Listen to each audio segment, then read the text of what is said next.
Hello students, मैं doctor Sunil Chaudhary और आज के हमारे इस लेक्चर में हम बात करेंगे डीएनए की संरचना के बारे में। साथ ही साथ बात करेंगे कि डीएनए की जो संरचना है वो आरएनए की संरचना से किस प्रकार से भिन्न है, क्या संरचनात्मक अंतर देखने को मिलते हैं डीएनए और आरएनए के अंदर। शुरू करते हैं। सबसे पहले बात करते हैं डीऑक्सी राइबोस न्यूक्लिक एसिड और राइबोस न्यूक्लिक एसिड के बारे में। जो डीएनए है उसको बेसिकली अपन कहते हैं डीऑक्सी राइबोस न्यूक्लिक एसिड, क्योंकि इसके अंदर जो राइबोस शर्करा होती है ये डीऑक्सीजनेटेड होती है, मींस इसके अंदर से एक ऑक्सीजन एटम रिमूव कर दिया जाता है। बात करेंगे अभी स्ट्रक्चर डिफरेंस जब देखेंगे इनके अंदर उस समय। जबकि जो राइबोस शर्करा होती है इसके अंदर एक एडिशनल कह सकते हैं ऑक्सीजन एटम प्रेजेंट होता है। तो बेसिकली अगर बात की जाए कंपोजिशन की, तो जो अवयव हैं, मुख्य अवयव जो डीएनए के हैं या न्यूक्लिक अम्लों के हैं, डीएनए और आरएनए को सम्मिलित रूप में अपन कहते हैं न्यूक्लिक अम्ल। तो जो न्यूक्लिक अम्ल की अपन कह सकते हैं घटक या कंपोजिशन है उसकी बात करें तो इसके अंदर होती है एक पेंटोज शर्करा। इस पेंटोज शर्करा को कहा जाता है राइबोस शर्करा। डीएनए के अंदर होती है डीऑक्सी राइबोस और आरएनए के अंदर होती है राइबोस। साथ ही इसके अंदर उपस्थित रहते हैं नाइट्रोजिनस क्षार या नाइट्रोजिनस बेस और उपस्थित रहते हैं फॉस्फोरिक अम्ल या फॉस्फेट्स। अब जो डीएनए है ये सामान्यतः अपन कहते हैं कि ये चार्ज होता है नेगेटिवली, मींस इसकी जो प्रकृति होती है वो देखने को मिलती है आपके अम्लीय। साथ ही ये इंटरेक्ट करता है या ये न्यूक्लियोसोम का निर्माण करता है किसके साथ में, हिस्टोन प्रोटीन के साथ में। जो बात की थी अपन ने जब अपने न्यूक्लियस या केंद्र के बारे में बात की थी। जो हिस्टोन होते हैं बेसिकली ये प्रोटीन होते हैं और प्रोटीन मिलके बने होते हैं अमीनो अम्ल से, और अमीनो अम्ल जो हिस्टोन में उपस्थित रहते हैं वो होते हैं क्षारीय। इस वजह से जो हिस्टोन पे चार्ज होता है वो होता है पॉजिटिव, डीएनए पे होता है नेगेटिव, इसलिए ये आपस में आयनिक इंटरेक्शन करते हैं। अब बात यहाँ आती है कि जो डीएनए है इसके अंदर उपस्थित है नाइट्रोजन क्षार। तो क्षार उपस्थित हैं तो ये क्षारीयता देनी चाहिए डीएनए को और इनकी प्रकृति होनी चाहिए क्षारीय, या इन पे जो आवेश होना चाहिए वो धनात्मक होना चाहिए। परंतु यहाँ पे नाइट्रोजन क्षार के साथ साथ में उपस्थित है फॉस्फोरिक अम्ल या फॉस्फेट।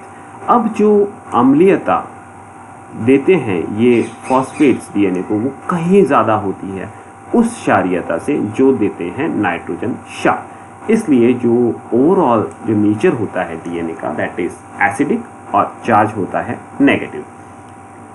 बात करते हैं सबसे पहले पेंटोज शर्करा की, जिसे अपन कहते हैं राइबोस शर्करा। 5 कार्बन की शर्करा होती है, देख सकते हैं अपन यहाँ पे 5 कार्बन है, कार्बन नंबर 1, 2, 3, 4 एंड 5। अब अंतर क्या है राइबोस और डीऑक्सी राइबोस शर्करा, जैसे कि अपन ने पहले डिस्कस किया था कि जो राइबोस शर्करा है या जो शर्करा आरएनए के अंदर पाई जाती है, बेसिकली इसके अंदर क्या देखने को मिलता है अपने को, एक एडिशनल ऑक्सीजन एटम।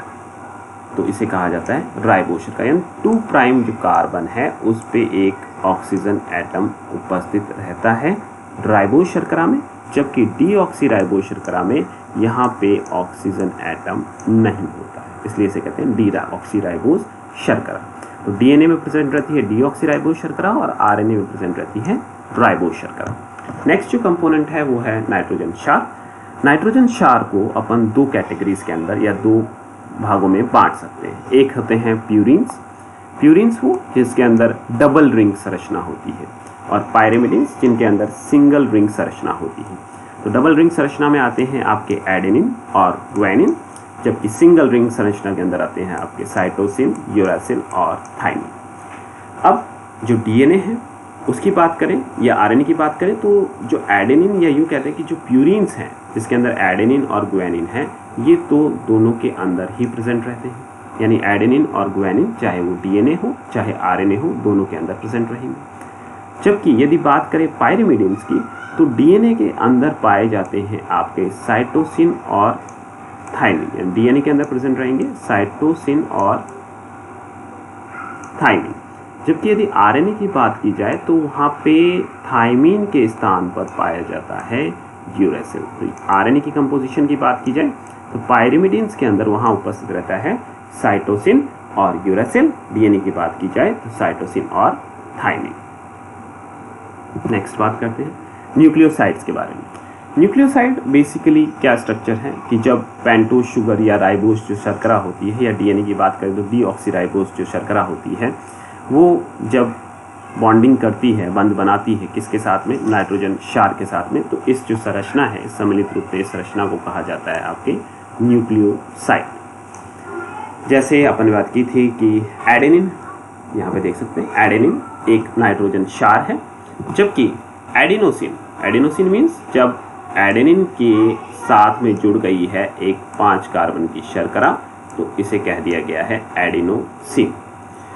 अब एक जो मुख्य अंतर होता है बॉन्ड, बंध का, क्या बंध होता है प्यूरिन और पेंटोज शर्करा के मध्य, और क्या बंध होता है पायरिमिडीन्स और पेंटोज शर्करा के मध्य, इसके बारे में चर्चा करते हैं।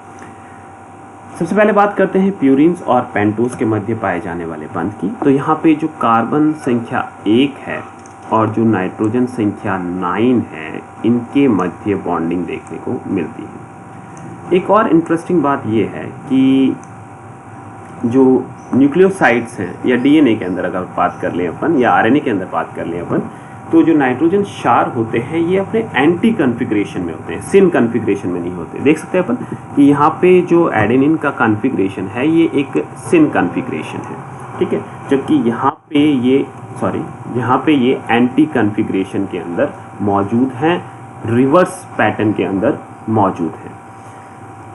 साथ ही जो नॉमेनक्लेचर होता है प्यूरिन्स का, बेसिकली एडेनिन और ग्वानिन का, ये जो होता है ये एंटी क्लॉकवाइज देखने को मिलता है, इस दिशा में होता है। तो यहाँ पे जो बंध बनता है, जो ग्लाइकोसिडिक बंध बनता है, वो बनता है किसके मध्य, कार्बन संख्या 1 और नाइट्रोजन 9 के मध्य। इसलिए इस बंध को कहा जाता है आपके C1N9, कार्बन 1 नाइट्रोजन 9 के मध्य पाया जाने वाला ग्लाइकोसिडिक बंध।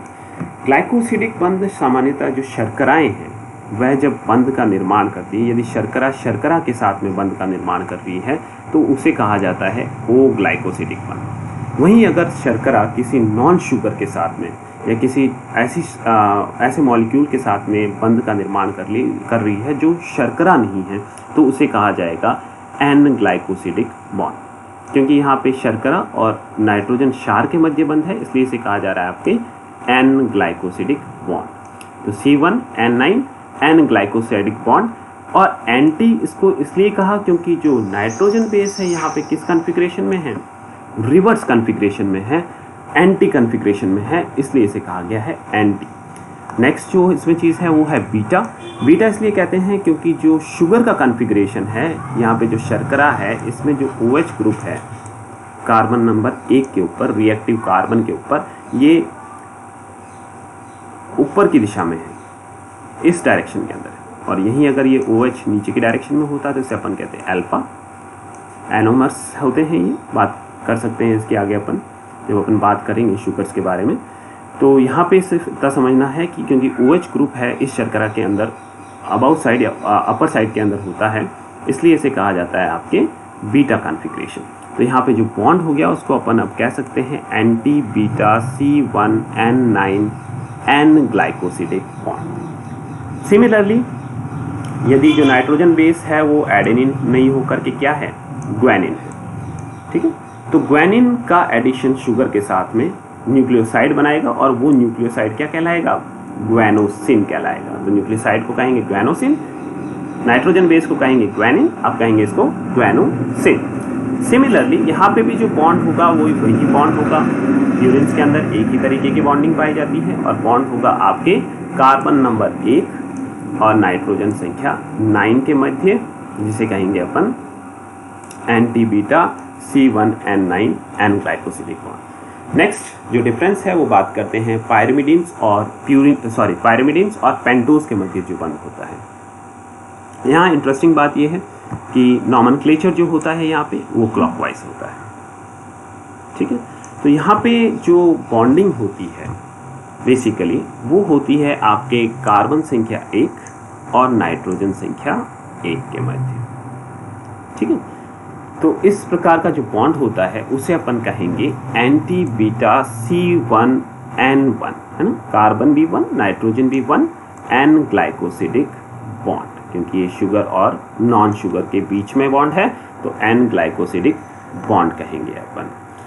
वहीं अगर यहाँ पे जो नाइट्रोजनस बेस है वो थाइमीन है, तो थाइमीन और शर्करा राइबोस आपस में मिलकर के क्या बना लेगी, थाइमिडीन बना लेगी, जो कि एक न्यूक्लियोसाइड है। इसी प्रकार से यदि ये यूरेसिल है तो ये बना लेंगे यूरिडिन, जो कि एक न्यूक्लियोसाइड है। इसी प्रकार से साइटिडीन का निर्माण हो जाएगा यदि नाइट्रोजनस बेस क्या है, साइटोसिन है। तो ये बात हुई आपके न्यूक्लियोसाइड्स के बारे में। वहीं यदि बात करें कि ये जो न्यूक्लियोसाइड हैं ये डीएनए के हैं या आरएनए के हैं, तो यहाँ पे जो भी आपको चित्र के माध्यम से समझाया गया है ये सारे के सारे न्यूक्लियोसाइड्स हैं, ये आरएनए के हैं। ये डीएनए के बन सकते हैं। ये डीएनए के कैसे बन सकते हैं, यदि हम रिमूव कर दें यहाँ से ऑक्सीजन को, यहाँ से ऑक्सीजन हट जाए, तो अब ये जो न्यूक्लियोसाइड्स हैं ये क्या हैं, ये डीएनए के न्यूक्लियोसाइड्स हैं यहाँ पे, क्योंकि यूरेसिल तो होता नहीं है, यूरिडिन तो होगा नहीं डीएनए के अंदर, तो अब ये डीएनए के न्यूक्लियोसाइड्स हैं। और अगर OH यहाँ पे है या O ऑक्सीजन एटम यहाँ पे है तो ये आरएनए के या राइबोस शुगर इसके अंदर प्रेजेंट है। नेक्स्ट बात करते हैं न्यूक्लियोटाइड्स के बारे में। तो जो न्यूक्लियोसाइड्स हैं वो आगे चल करके फॉर्मेशन करते हैं न्यूक्लियोटाइड्स का। क्या होते हैं न्यूक्लियोटाइड्स, बेसिकली उनकी बात करते हैं अपन। तो यहाँ पे एक पेंटोज शर्करा है, पेंटोज शर्करा के साथ में नाइट्रोजन बेस जुड़ा हुआ है, तो ये संरचना तो हो गई आपके न्यूक्लियोसाइड। अब यदि जो 5 नंबर कार्बन है इसके साथ में फॉस्फेट या फॉस्फोरिक अम्ल आकर के जुड़ जाए तो ये संरचना बना देगी अब न्यूक्लियोटाइड्स की। तो अब इनको अपन कहेंगे न्यूक्लियोटाइड्स। न्यूक्लियोटाइड्स में क्या सम्मिलित हो गए, न्यूक्लियोसाइड प्लस फॉस्फेट, तो अब इसे अपन कहेंगे न्यूक्लियोटाइड। जैसे अपन ने कहा था कि एडेनिन यदि जुड़ गया राइबोस शुगर के साथ तो उसे कहा गया एडिनोसिन। वहीं यदि यहाँ पे फॉस्फेट भी जुड़ गया है एडिनोसिन के साथ में तो इस संरचना को अब कहा जाएगा एडिनाइलेट। एडिनाइलेट क्या है, न्यूक्लियोटाइड है, एडिनोसिन क्या है, न्यूक्लियोसाइड है, और एडेनिन नाइट्रोजनस बेस है। अब शॉर्ट फॉर्म में बात की जाए तो इसे एटीपी भी कहते हैं, जो कि आपकी एनर्जी करेंसी होती है बायोलॉजिकल सिस्टम के अंदर। Adenosine triphosphate, adenosine triphosphate, adenosine means the nucleosides and triphosphate means the 3 phosphate group which are attached to the adenosine. 3 phosphate group जो कि एडिनोसिन के साथ में अटैच्ड है। अब यदि ये डीएनए है तो यहाँ पे इसको अपन कहेंगे डीऑक्सी एडिनोसिन ट्राइफॉस्फेट। जो एडिनोसिन है वहाँ पे ऑक्सीजन का जो 2 प्राइम एंड है वहाँ पे ऑक्सीजन एटम को रिमूव कर दिया गया है। अब इसे कहा जाएगा DATP, deoxy adenosine triphosphate. Similarly अगर इसी प्रकार से यदि जो नाइट्रोजन बेस है यहाँ पे वह ग्वेनिन है तो इस स्ट्रक्चर को अब कहा जाएगा ग्वेनाइलेट। पहले कह रहे थे अपन guanosine, guanosine means the nitrogenous base and the pentose sugar. Nitrogenous base और पेंटोज शुगर को अपन कह रहे थे ग्वेनोसिन। और अगर इस ग्वेनोसिन में जुड़ गया है आपके फॉस्फेट तो इसे कहेंगे ग्वेनाइलेट। डीएनए है तो DGTP, डीऑक्सी ग्वेनोसिन ट्राइफॉस्फेट 3 फॉस्फेट, और अगर आरएनए है तो ग्वेनोसिन ट्राइफॉस्फेट। सिमिलरली यदि पायरिमिडिन्स आकर के जुड़े हैं यहाँ पे या पायरिमिडिन्स है नाइट्रोजनस बेस, तो यदि थाइमीन है तो इसे कहेंगे थाइमिडाइलेट। और वही बात हो गई कि यदि आरएनए है तो थाइमिडीन ट्राइफॉस्फेट और डीएनए है तो डीऑक्सीथाइमिडीन ट्राइफॉस्फेट। यदि ये साइटोसिन है तो साइटिडाइलेट कहेंगे इसे, और डीएनए है तो DCTP और आरएनए है तो CTP मीन्स साइटिडीन ट्राइफॉस्फेट। उसी प्रकार से यदि जो नाइट्रोजनस बेस है वो यूरेसिल है तो उसे कहेंगे अपन यूरिडाइलेट, और यदि डीएनए है तो डीऑक्सी यूरिडिन ट्राइफॉस्फेट और आरएनए है तो यूरिडिन ट्राइफॉस्फेट। तो इस प्रकार से जो न्यूक्लियोसाइड्स हैं वो बनाते हैं न्यूक्लियोटाइड्स को फॉस्फेट ग्रुप के साथ में जोड़ करके। या फॉस्फोरिक अम्ल के साथ में जुड़ते। इस प्रकार से जो न्यूक्लिक एसिड है उसकी जो कंप्लीट संरचना है उसके बारे में अपने यहाँ पे चर्चा की कि किस प्रकार से जो नाइट्रोजनस बेस हैं और शर्कराएं हैं वो आपस में जुड़ती हैं ग्लाइकोसिडिक बंध से और बनाती हैं न्यूक्लियोसाइड्स, और ये जो न्यूक्लियोसाइड्स हैं वो आगे चल करके निर्माण करते हैं आपके न्यूक्लियोटाइड्स का। आगे जो लेक्चर आएगा उसके अंदर अपन बात करेंगे बेसिकली किस प्रकार से जो न्यूक्लियोटाइड्स हैं ये आपस में जुड़ते हैं, किन बंधों से जुड़ते हैं, वह बंध किस प्रकार से बनते हैं, और क्या नाइट्रोजनस बेसिस के बीच में हाइड्रोजन बॉन्ड्स होते हैं, कितने हाइड्रोजन बॉन्ड्स होते हैं, उनके बारे में अपन आगे चर्चा